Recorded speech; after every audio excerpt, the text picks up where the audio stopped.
Bate-bola. Oferecimento Correios, patrocinador oficial do tênis do Brasil. ASICS, Sound Mind, Sound Body. No programa de hoje vamos falar sobre a contusão do abdômen. Isso mesmo, eu volto já já com mais uma matéria inédita aqui no Bate-bola.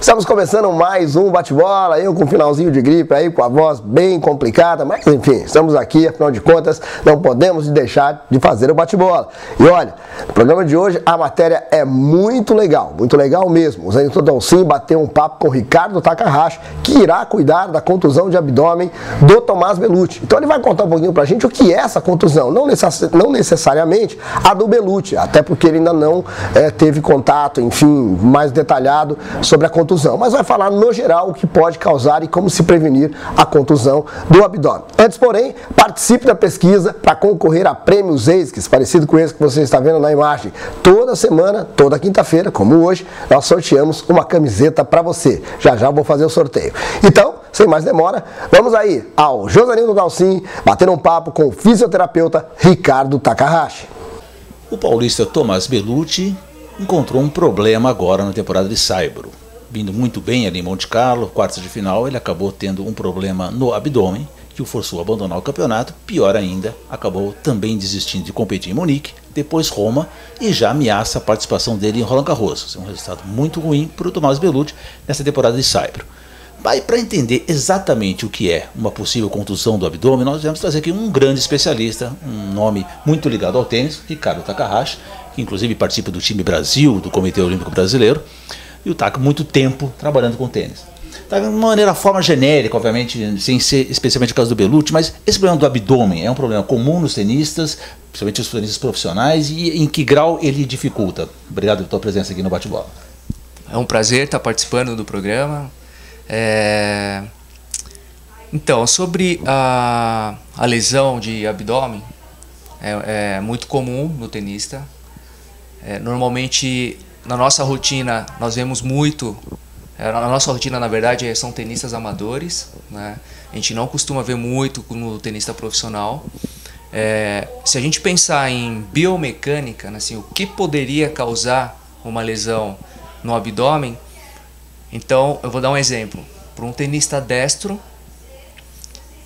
no saque, né, no movimento do saque, a hora que ele lança a bola, ele, principalmente no segundo serviço, que ele tem que fazer uma hiperextensão, então ele tem que curvar as costas mais para trás para pegar um pouco mais embaixo da bola para gerar aquele efeito, ele pode estirar a musculatura. Então no destro, né, é comum ele ter um estiramento do abdômen do lado esquerdo, no canhoto um estiramento do abdômen do lado direito no saque.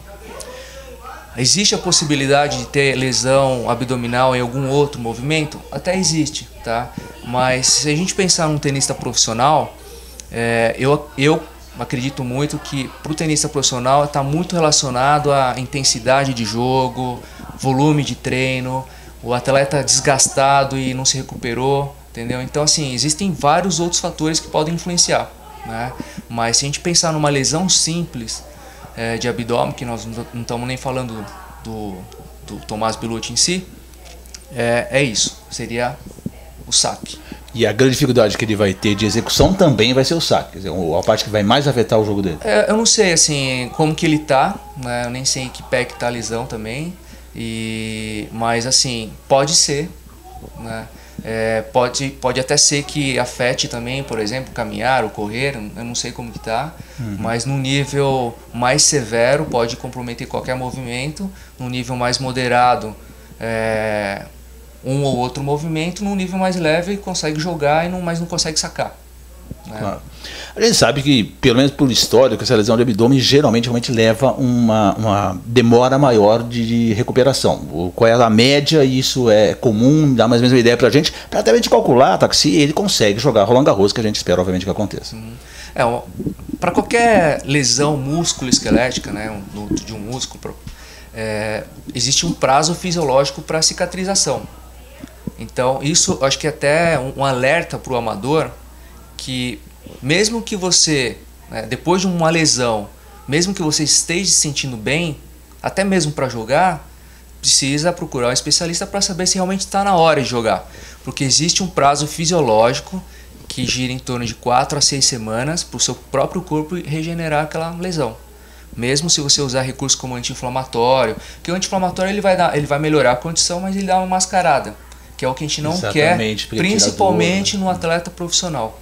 Entendeu? Que ele se medica, é claro, vai ajudar a condição, tudo, mas ele vai achar que está podendo jogar e pode se prejudicar, entendeu? Então, normalmente o prazo seria de 4 a 6 semanas, é claro, fazendo fisioterapia, fazendo todo o processo que deve ser feito para ajudar na qualidade da regeneração do músculo, né, que esse é o nosso papel, ajudar na qualidade da cicatrização. E aí conforme vai se tolerando, vai começando a treinar o músculo abdominal, tal, até ele estar totalmente recuperado. Então nós estamos falando de 4 a 6 semanas sem nenhum tipo de esforço físico, é isso? Não, nessa região específica? Não, na verdade, assim, existe a gente pode dividir em fases, né, o tratamento. Então a primeira fase seria a fase de analgesia. Então, que ele está com dor, precisa melhorar a dor. Então nós temos os recursos para isso. Passou dessa segunda fase, já começa a iniciar um trabalho muscular. Então tem exercícios isométricos, então existem vários processos, né? Então ele faria um trabalho de exercício, mas sem muito esforço, e aí vai evoluindo até fazer o abdominal normal. Taka, me diz uma coisa, existe uma forma de se prevenir esse tipo de lesão abdominal? Então, como nós estávamos conversando anteriormente, prevenção, principalmente quando se trata de atleta de alto rendimento, é uma utopia, né? Depende de diversos fatores. Então, por exemplo, o atleta ele pode ser expert em abdominal, mas se outros fatores, como por exemplo fadiga, então todos nós sabemos, né, que os jogadores, os tenistas profissionais, eles jogam toda semana, às vezes 2 jogos no dia, etc e tal. Então essa questão do calendário acaba influenciando também. Então ele pode cansar e a musculatura não aguentar e se machucar. Então, assim, mas de uma certa forma a gente consegue diminuir esse risco de determinadas lesões com treinamento, né? Que é o que nós fazemos aqui na clínica também. Principalmente funciona muito com atletas juvenis que estão na base, entendeu? Então eles aprendem a fazer de uma forma mais correta. Então, assim, a gente trabalha toda a base. E quando é um atleta profissional, existe toda um processo, né, que se ele não tiver tão treinado, então para a gente voltar nesse processo para poder treinar já é diferente. Mas existe sim como fazer um trabalho de prevenção. Em suma, essa atitude que o Tomás executou de parar em Monte Carlo, pulou Munique, pulou Madrid, não vai jogar Roma, isso foi o processo correto, né? Obviamente você não conhece exatamente a extensão da lesão dele, mas o ideal é isso, é uma parada realmente, porque não adianta forçar para tentar uma recuperação, como você disse, de 4 a 6 semanas é o prazo tradicional. Não tem como jogar, né? A verdade é essa, né? Você com uma unha encravada você consegue jogar, mas como praticante de tênis também eu sei que até uma unha encravada influencia no seu jogo, né? Você vai perder e vai falar que foi uma unha encravada. Agora, uma lesão mais severa, ele com certeza ele tem que parar, ter que repousar e respeitar o corpo para esse processo de recuperação. Isso aí, nós vamos obviamente ficar na expectativa do que vai acontecer com o Tomás Bellucci, torcendo para que ele pelo menos consiga jogar Roland Garros, temporada de Saibro, é um torneio muito importante, a gente sabe que ele tem condições de longe, vamos ficar aqui acompanhando, né, tal. E o Takahashi, cara, o Takahashi vai voltar com a gente na próxima semana para um programa especial onde nós vamos falar só sobre fisioterapia, aí sim focar um pouquinho mais o tenista amador, o processo de prevenção de lesão, ou o que fazer após a lesão, o problema dos golpes, né, que causam lesões tradicionais. Eu acho que é um tema extremamente importante para você em casa, e o Takahashi aqui com a gente vai no próximo programa trabalhar. Por enquanto, obrigado, Taka. Semana que vem nós estamos aqui de volta. Foi um prazer participar do programa. Até lá.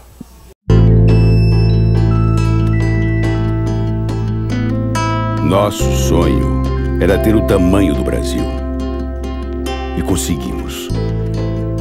Hoje estamos em todos os municípios brasileiros. Mas a nossa vocação é ir mais longe. E estamos trabalhando para ser uma empresa do Brasil e do mundo. Avançamos com o país nas conquistas dos nossos campeões e já estamos formando novas gerações de atletas, gente que vai longe.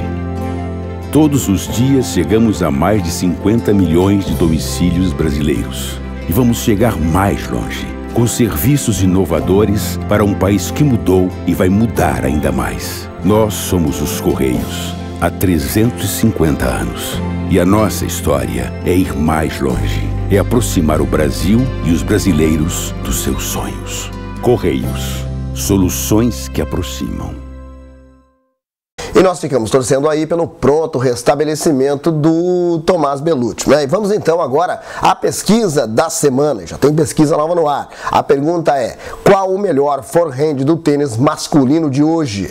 Jo-Wilfried Tsonga, Juan Martín Del Potro, Novak Djokovic, Rafael Nadal ou Roger Federer? Você vota e concorre a Prêmios ASICS toda quinta-feira aqui no Bate-Bola. Falando em Prêmio ASICS, vamos ao sorteio da semana. Girando no computador, o ganhador foi Leonardo Braga, da cidade de Itapetininga, aqui no interior de São Paulo. Vamos então agora aos percentuais da pesquisa desta semana. E a pergunta era: quem pode ser a surpresa no saibro europeu? 44% votou em Grigor Dimitrov, 27% em Ernest Gulbis, 15% no Milos Raonic, 8% no Lucas Rossol e 6% no Fábio Fonini. Vamos então agora à participação dos internautas. A Silva Pádua, de 51 anos, de São Paulo, diz que depois da vitória no jogo com Djokovic, realmente Dimitrov promete muitas alegrias aos fãs do tênis. Já o Carlos Fernando, de 33 anos, de São José dos Campos, ele apostaria que Tommy Haas pode ser a surpresa no saibro, porque finalmente parece estar com o mental em dia. Já o Thiago Ribeiro Gomes Silva, 26 anos, de Recife, diz que acredita que o Gulbis é um jogador que possui o maior potencial ainda não desenvolvido dentro da quadra, apesar do saibro não ser o seu piso favorito. Já Lucimeire Toyama, 45 anos, de Osasco, dá parabéns pelo site e diz que é uma assídua leitora. Obrigado, Lucimeire. E o Ricardo Maza, 40 anos, de Campinas, dá parabéns pelo bate-bola. Muito boa essa comparação entre Nadal e Djokovic. É o programa que a gente passou na terça-feira agora. Se você ainda não viu, dá uma olhadinha no nosso arquivo ou no YouTube, que você vai conseguir ver o programa. Bom, o bate-bola fica por aqui. Eu aí com um finalzinho de gripe, mas firme e forte. Terça-feira que vem estaremos de volta com mais um programa. Um bom final de semana e até terça que vem.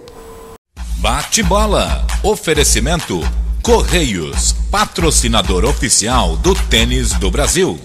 ASICS, Sound Mind, Sound Body.